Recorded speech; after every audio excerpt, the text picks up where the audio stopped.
Firstly, these protests in Beirut, they were peaceful, but we did see Swedish flags being burned. Talk to us a little bit about what has prompted this display of anger. Good morning. Well, first, to be very frank, there was no spontaneous protest that occurred on Thursday in Lebanon, unlike in Iraq and other Muslim countries.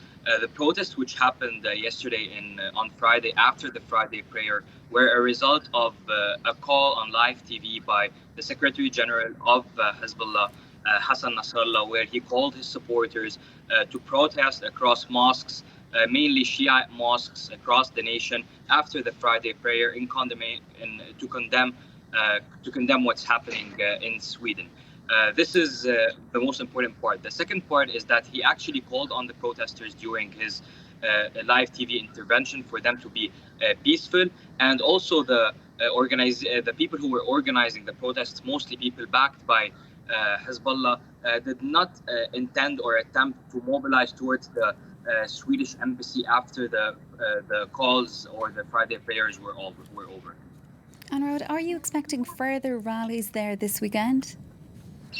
There's one important thing to highlight, which I think would indicate whether we would be seeing more rallies or not this weekend. First is that mostly the people who mobilized yesterday were Hezbollah supporters and part of the Shiite Muslim community in Lebanon. However, the Sunni Muslim community, which is often more culturally associated or linked to Saudi Arabia and the GCC countries, did not mobilize at all, and there were no protests in most of the Sunni mosques and most of the Sunni regions of Lebanon. However, in a statement by the Grand Mufti of Lebanon, which is the highest Sunni religious authority in Lebanon, there has been a condemnation call, and they have asked the Muslim followers for them to actually stay and wait for the next few days until any decision is taken in that regard. So right now, all eyes are on the Sunni community of Lebanon on whether the Grand Mufti would actually call for any protests or no.